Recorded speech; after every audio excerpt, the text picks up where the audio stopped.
इस टाइप का भी प्रश्न दे सकता है ना, आने वाला है, ठीक है, ध्यान में रखिएगा। तो प्रश्न देखिए क्या कहता है, आप समझिए। कहता है रेखीय समीकरण युग में दिए गए स्थितियां बनाइए।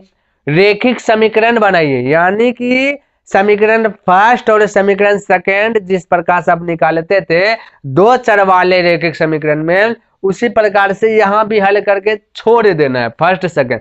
वहां तो हल करके आंसर निकालते थे ना, दो गो एक्स और वाई का, लेकिन यहाँ पे निकाल करके छोड़ देना, यही बोला है, क्योंकि दो नंबर है ना। तो फिर से पढ़ते, कहते देखिए समीकरण युग में दिए गए स्थितियां बनाइए।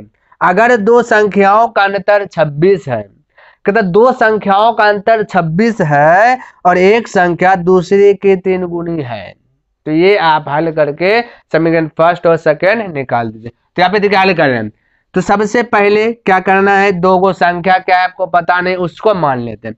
तो हमने यहाँ पे माना कि पहला संख्या x तथा दूसरा संख्या, यानी दूसरी संख्या बोल सकते हैं, तो दूसरी संख्या बराबर हुआ।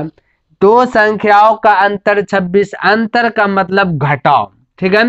तो घटाना किसमें, पहला में दूसरा को घटाना, तो बोल सकते आप प्रश्नानुसार, यहाँ पे प्रश्नानुसार, क्लियर है, यानी अब प्रश्नानुसार से है ना, प्रश्नानुसार। अब यहां से हम बोल सकते हैं दो संख्याओं का अंतर, तो x माइनस वाई इक्वल 26। दो संख्याओं का अंतर जैसे किए तो आंसर आ जाता है 26। प्रश्न खुद लिख दिया, मेरा दिमाग इसमें कुछ नहीं था, मेरा दिमाग तो यह था माने पहले दो संख्या का, बाकी अंतर बोला तो पहला में दूसरा घटा के आंसर 26।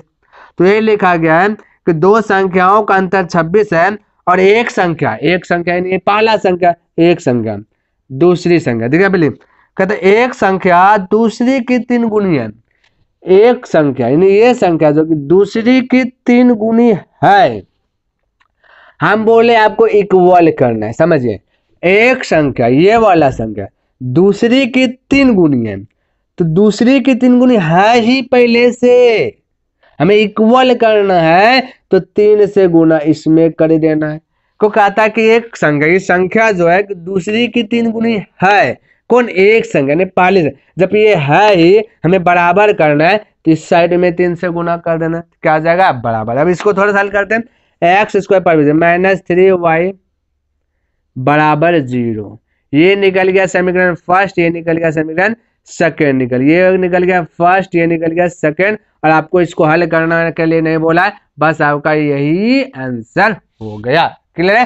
तो इस टाइप का एक प्रश्न देगा आपको कि समीकरण, रैखिक समीकरण युग में निकालिए, तो आप सेट कर लीजिए दिमाग में कि रैखिक समीकरण जब भी बोलेगा निकालने तो ये इस प्रकार से फर्स्ट सेकंड निकाल के छोड़ देना है, क्लियर है। तो साथियों ये भी समझ में आया होगा।